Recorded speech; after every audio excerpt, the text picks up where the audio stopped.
Hello, everybody. Thank you so much for joining me in another video. This video is a very special one because I am joined with my really, really good friend, Salma, who is a UGC creator. And yeah, I will talk more about this, but first, Salma, did you want to introduce yourself? Yeah, for sure. So I'm Salma. I am a UGC creator.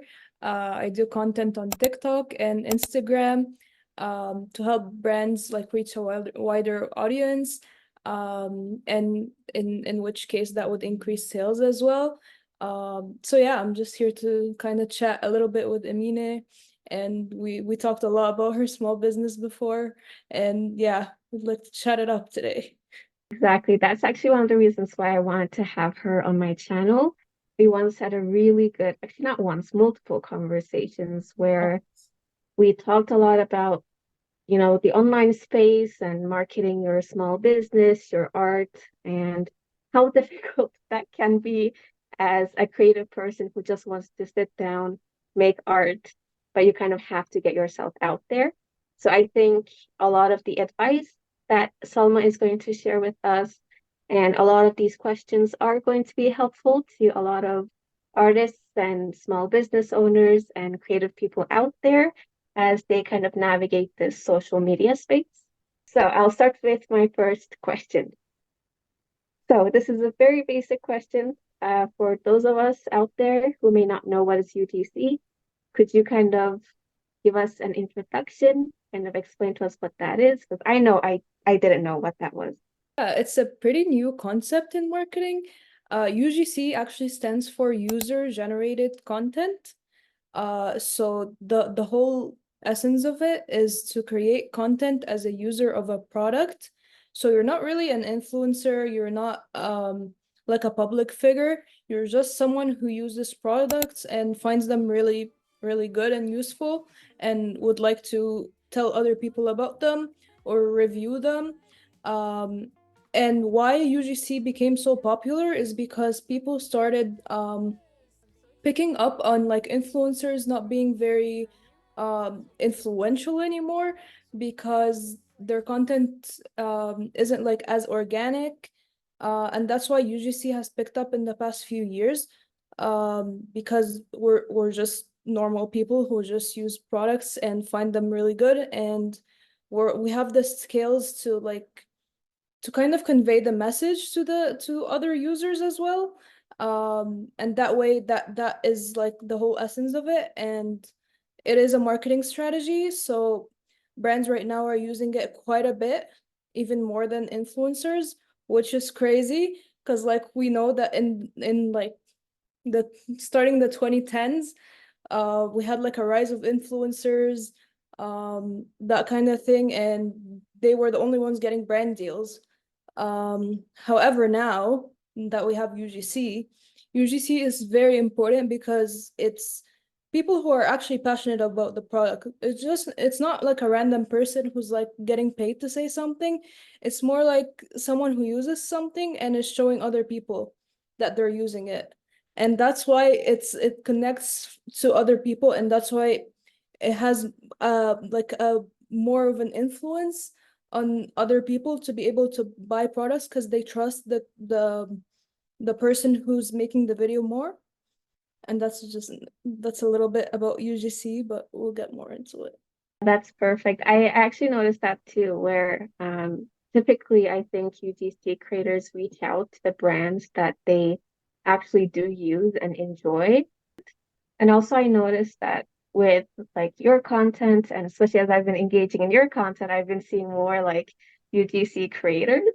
Their content typically is focused on the product itself as opposed to the influencer or like the person behind it. So Yeah. I found that very interesting because it really does help highlight the products more. And that's the power of UGC.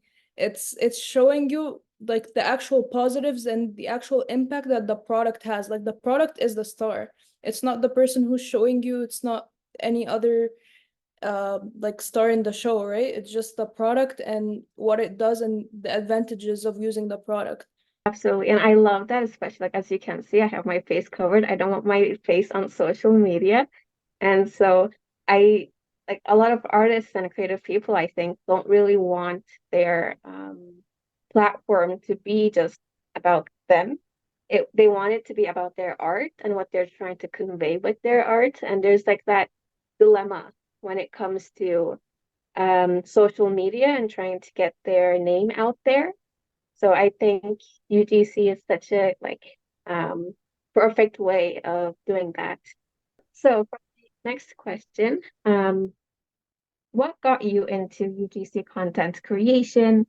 Do you remember when you first heard about it, or do you remember when you thought, yes, this is something that I want to try, I want to do? Yeah. So I had like UGC creators come up on my feed like way back in like December, maybe November timeframe. And it caught my interest a few times, but I was like, oh, like it can't be me. Like I don't even have any followers. Like I don't even have like a good account to use for this. Um, but then as I started learning more about it, I learned that like you don't even need any followers. You don't even need like to have like an already active account. Like you can start from scratch pretty much, which is what encourages a lot of people to start, and that's why it's right now it's getting saturated with like a lot of people, but there's still so much room to grow. Like I feel like it's gonna get to like really higher places, um much because it's like a little bit new still as well, and companies are starting to realize that, oh, like influencers, the influencer age is dying out, so UGC is the next big thing. And that's kind of where I started. I started watching a lot of videos about it, and then I was like, okay, you know what? I might just try this. Like, why not? I didn't really have a true passion about something before. I would kind of just go with the flow, you know, not really into sports, not really into the artsy things. But then when I started doing like UGC videos, I was like, this is actually fun. Yeah. Yeah.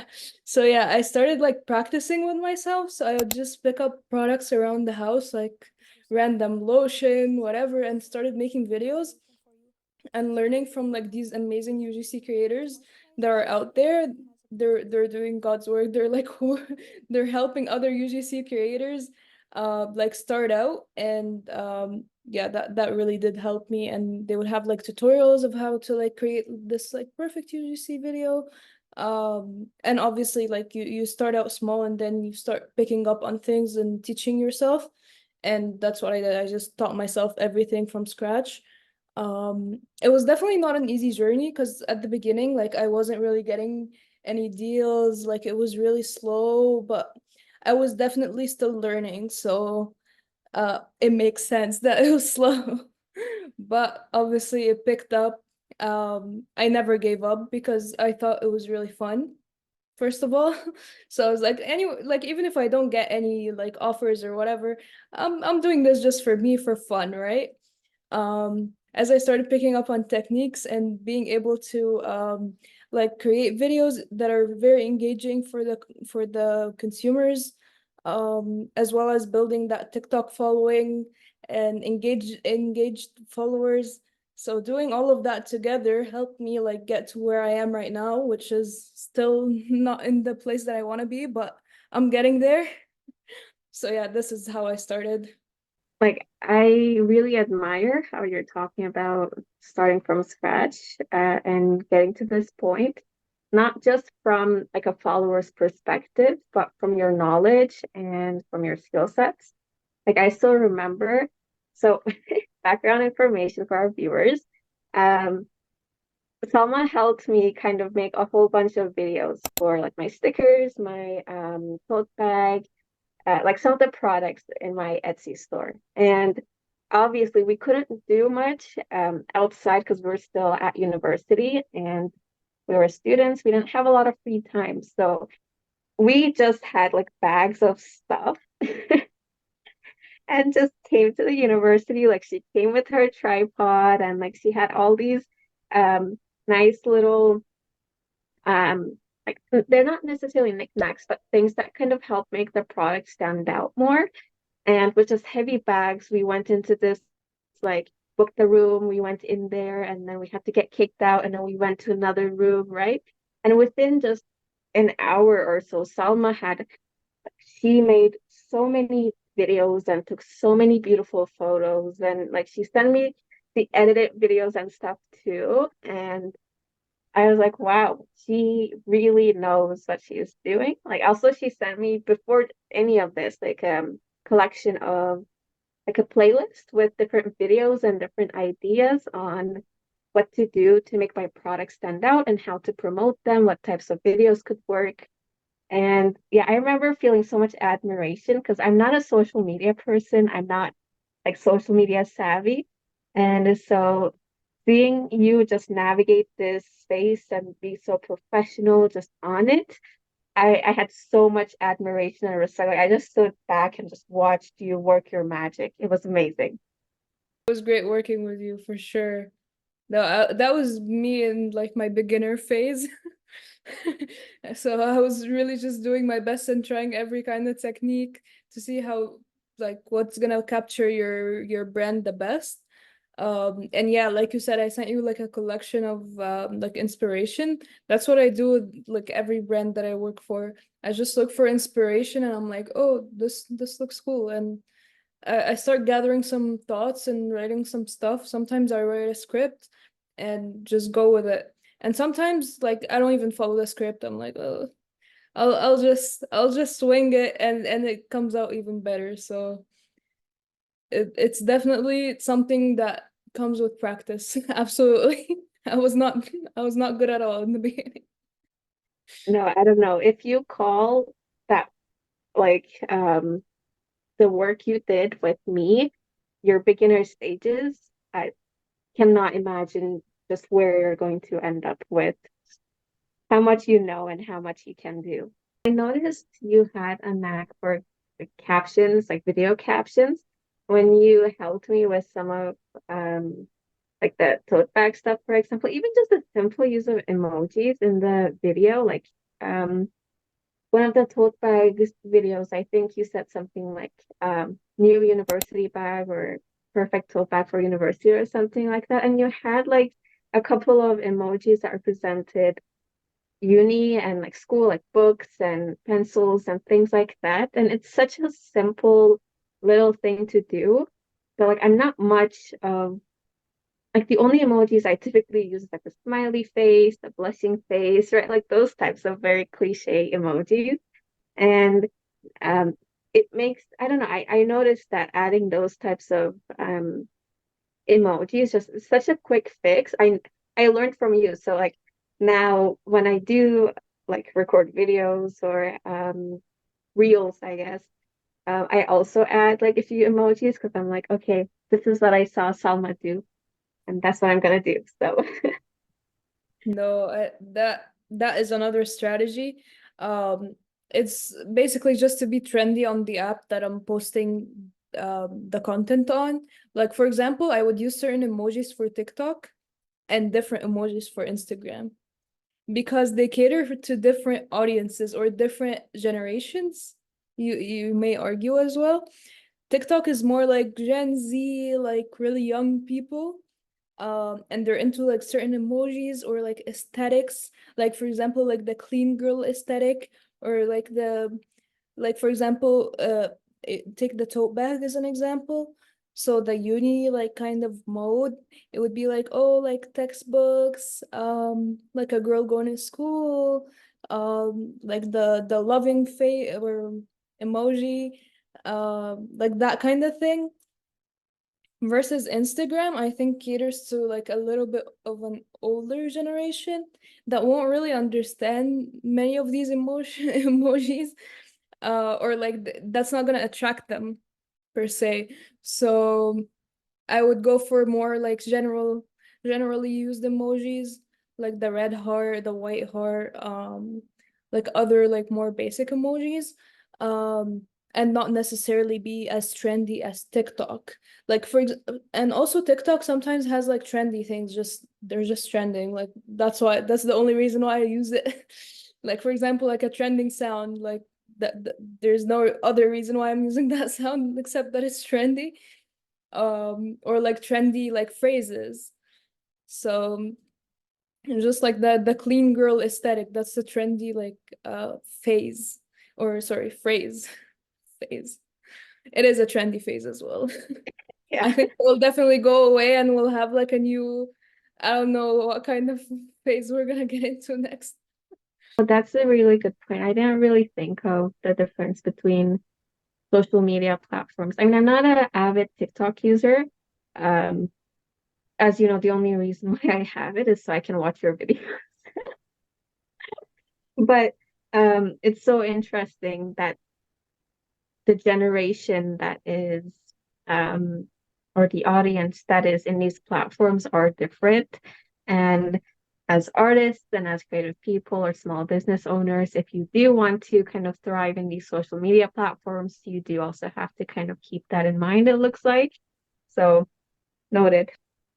All right. So talking about like artists and creative people, you've obviously been helping a lot with content creation, and probably saw some of the roadblocks that I have faced as an artist, especially, the day that I mentioned where you were helping me record videos.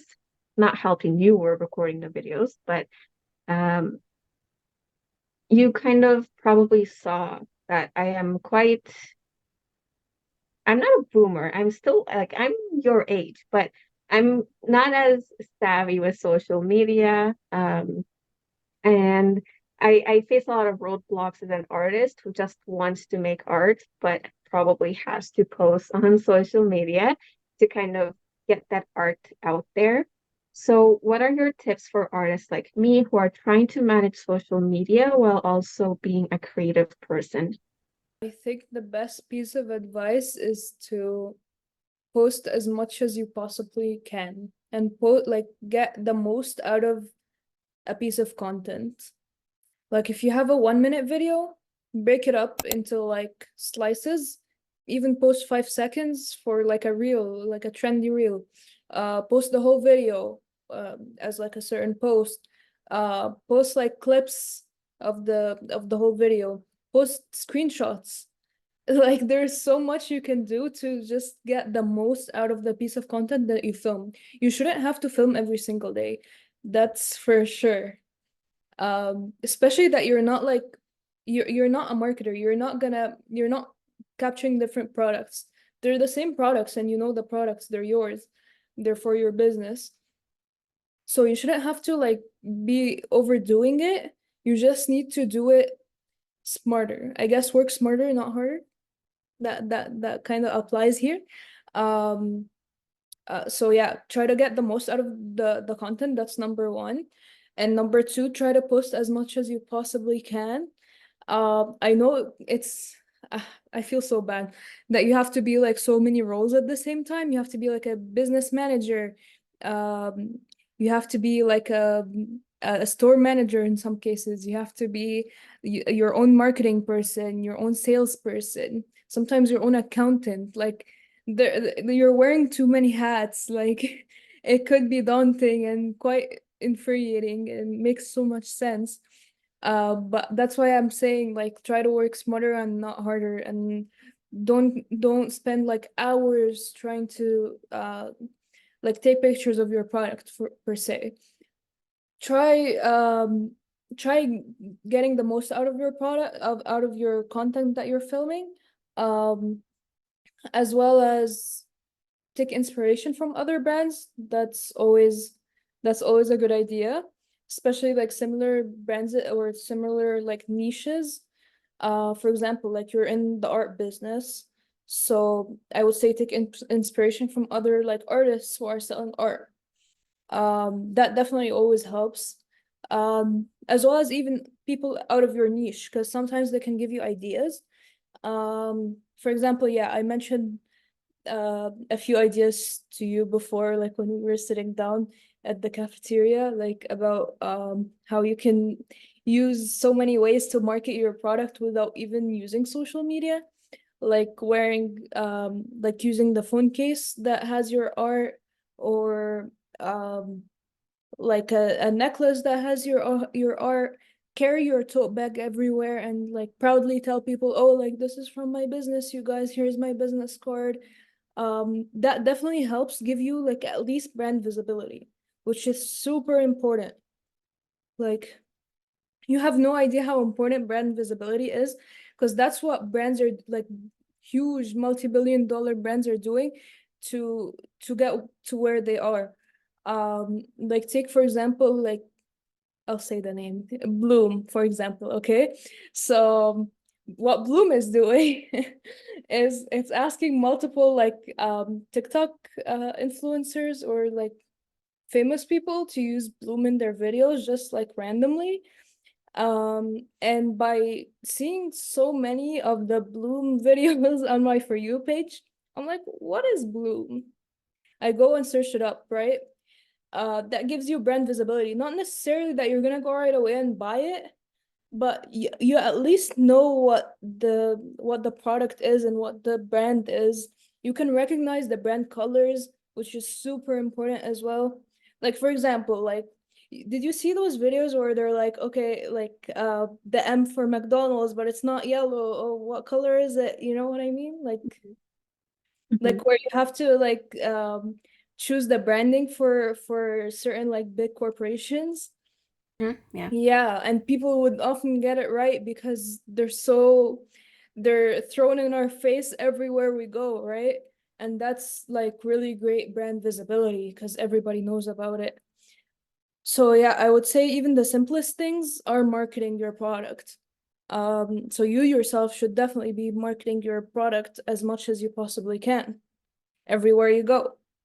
Um, and specifically on social media, I would say try using like trendy sounds or trendy like videos. Like for example on TikTok, there's always something trending, like whether it's a dance or like I don't know, like a song or like a voiceover.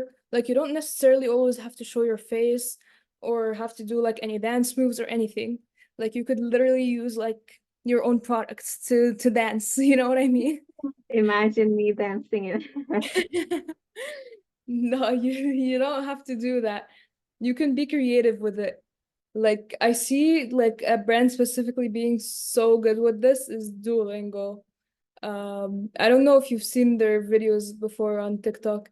They like the marketing manager is an absolute genius. Like she knows what she's doing. She uses every opportunity when there is a trend on TikTok to market for Duolingo and to create a video using the trend. Whether that is a trending sound, whether that is a trending like voiceover, um, and Duolingo is literally an app. Like, how do you market for an app? And that's where she becomes a genius, that she knows exactly how to market for an app without even having to really show much of the app. You know what I mean? Like she just uses like a like someone dresses up as like the Duolingo bird and they just do the trends. That's it. That's the that's the whole thing. And they have like at least 11 million now on TikTok. So it's as simple as that, really. Like don't try to overthink it for yourself and definitely seek inspiration from other like business owners around you. um like yeah, you should be definitely unique and have your own like marketing strategy and everything, but there's nothing wrong with seeking inspiration and seeing what other people are doing and looking at the most trendy sounds or the trends that are going on right now.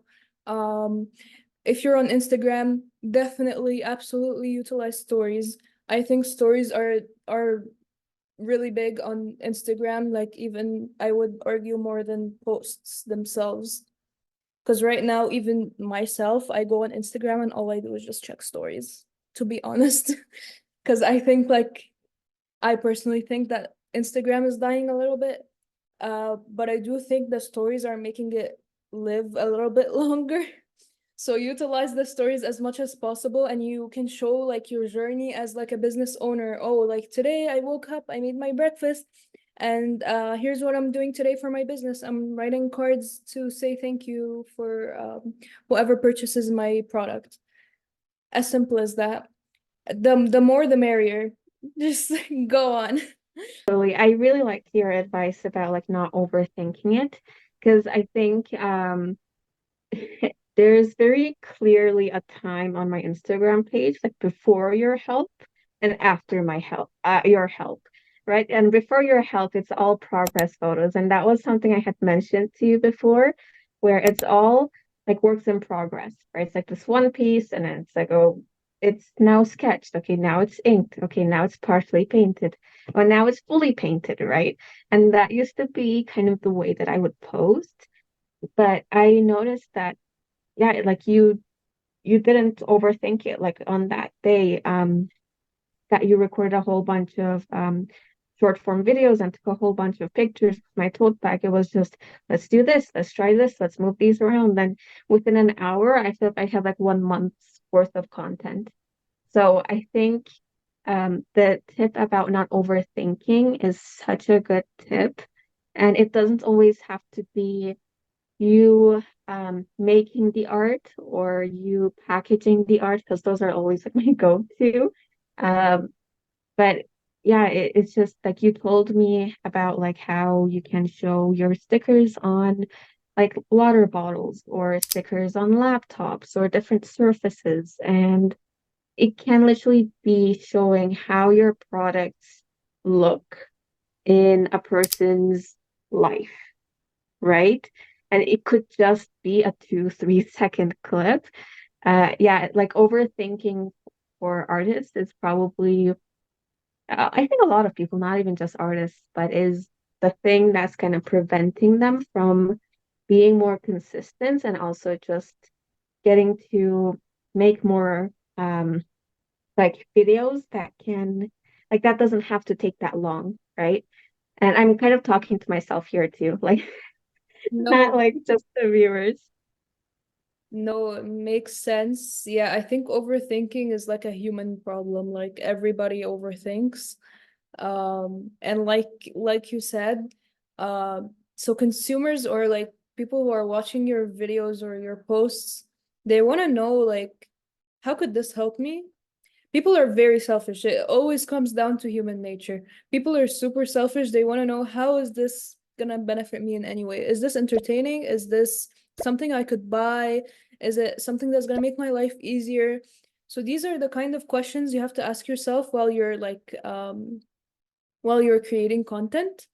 So yeah, like I told you, show off your products on different surfaces, things that people would use, think things that people are familiar with, like water bottles, like a laptop, like the back of the laptop, like for example, a computer, um, phone case. That's just to name a few. Like you could use a fridge, like so many things you could do, just to show off, like your stickers, for example. Um, and yeah, you just have to ask yourself, like, why would the person care? That I think that's the main question. Like, why would my audience care about this? It's difficult, I think, because as an artist, I watch other artists and I'm curious, like, what technique do they use when making art and how do they make this art piece, right? How are they blending these colors? And like, I can't, it's hard to turn off that art brain, right? Because the type of content I engage with is with other artists and trying to learn from them, or other small businesses where they're packaging products. And I'm looking at it thinking, oh, wow, like they're packaging their products this way. Or sometimes even the way they fold the paper is so unique. I'm like, oh, I can give that a try, right? But I need to kind of turn off that art brain and realize that my target audience is most likely not artists. The people who are going to buy my stuff are just common everyday folk who kind of want to see who want to see what my art is going to look like in their daily life. Yeah, absolutely. So we even had a discussion about some of the products that I could make as an artist when we were talking at the cafeteria at the food court. Earlier you mentioned like necklaces, you mentioned like phone cases, things like that, where uh, your brand is more visible to other people. And I thought that was very interesting, because typically as artists, we think stickers, art prints, and then we don't think about how else we can multi-purpose these art pieces that we make. So I don't know if you want to kind of share more of the ideas that you had or expand more on that conversation for our viewers. For sure. So for artists, I would say definitely don't limit yourself to prints. Start thinking outside of the box a little bit to something not everyone is doing. So yeah, I did mention like necklaces, jewelry, but I'm not really heavy on jewelry to be honest, because I know it's an oversaturated market out there. I would say focus on things that are more um or like less common, I would say. For example, I know this is out there, but um, I know the wedding industry is huge, and um, and it's never too late to join the wedding industry, and it's never ending, and it's always based on trends. So something, for example, like a what do you call it? A guest book, something similar to that. Like you could print your art all over it. Definitely could definitely work. And don't be too scared of the wedding industry. Don't like think, oh, like it has to be really flowery or floral or white. People definitely have different tastes. I can tell you that there's definitely like something for everybody, right? So don't limit yourself to like one type of thing that you're making through your art. I would say definitely think outside the box. Um, think of things like, for example, a picture album. You could definitely have your art all over that, and it's something super useful. Um, for example, what do you call it? Like fridge magnets. These are really nice. I always buy those. It's something that you don't think about, but it's out there. Like people buy it all the time. Like an advice that I had heard from more of a business savvy friend was like having smaller products, right? A more affordable product. So like if somebody can't afford an art print, for example, then maybe they will get a bookmark, like you mentioned, magnets for fridges, or they can get like these smaller items that are perhaps more affordable. Like I see a lot of artists do keychains, for example, stickers, like all these little items that are perhaps a little bit more on the affordable side. And if somebody wants to treat themselves, can justify, right, spending a certain amount of money on. That was something I had heard as well.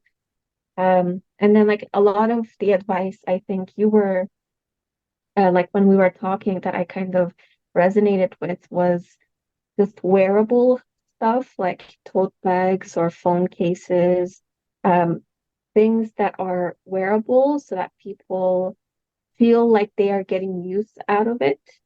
I think that is also kind of a good idea. I mean, it is costly to make all of these things, of course, but just we're throwing out ideas in case it inspires anybody. Yeah, for sure. Yeah, I could think of some as well, like wallets, little purses, a card holder. These are really big right now because nobody wants to carry a whole wallet right now, and everyone has like their bank cards. I was actually looking to buy one. Yeah, perfect. You know what? If any artists out there have card holders, I'm willing to buy one. Yeah, just let us know. Just let us know and drop a comment. Yeah, there's a wide range of things that you can make, and you could go small, you could go big. It's definitely just about getting inspired, really. Yeah, and I also learned quite a bit in terms of the types of content that I can make as an artist from you. Like for example, you were talking about like if you're wearing your tote bag, just you walking around with your tote bag, right, wearing it to somewhere. or you packing your tote bag going to university, or you framing your art, or you showing your wall and your postcards how it looks on the wall, or how it looks in an environment. Um, so things like, oh, if you're answering emails, right, on your laptop, and then it's like a shot of your stickers on your laptop, and things like that, where it's just, it doesn't even have to be you making the art itself, but you just doing a lot of admin stuff, but your art kind of being in the background, or you using your product simultaneously as you go about your day. So that was a really good tip for me. That really helped. But yeah, I just thought it might help anyone else who's listening. And as we wrap up, I want to ask you, what are your next goals as a UGC creator? What are the next steps for you? What do you want to achieve? Tell me.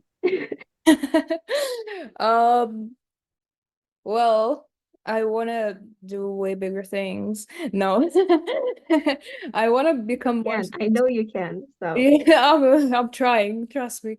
No, I want to do bigger things as a UGC creator and definitely use it for to do good in life, honestly. Uh, Supporting small businesses is something I'm really passionate about. And it's so important for our community, especially with the whole boycott movement, of like non-BDS safe products. I really want to be that image or that like voice for the products that are safe for us to use and are not boycotted. Um, for example, like Palestinian owned or Muslim owned or woman owned businesses, Black owned businesses, all of that sort of thing is what I'm interested in. That's kind of where I'm headed. And I'd really like to be like the faces of these products and obviously be able to try these products and help them grow, help them have like a great marketing strategy. I would love to one day like consult for these big brands. yeah, Um, you can. yeah. I know you can. No, you will, actually. I know you will. Oh wow. That Yeah. that's a big one. I You have should. my faith in you. Just as how you believed in my brand, I believe in you. Right. Well, yeah, thank you so much for this interview. I will put your socials at the start of this interview as well, but I think it will be better if you plug it yourself. So please tell us, where can everyone find you? Yeah, for sure. So I'm on TikTok and on Instagram, and it's the same username. So it's UGC with SE. These are my initials. Don't worry about that. So yeah, you can follow me on there. Yeah, yeah. I'd love to meet business owners like yourself. So yeah, go ahead and you can catch me on there. Yeah, Alternatively, you can email me, but you'll find yeah. it. You'll find it on my socials. Thank you so much, Salma, for answering my questions about UGC and answering my questions from the perspective of an artist and a small business owner. And thank you, everyone, for also watching this video and this interview up to this point. And I hope to see you in my next one.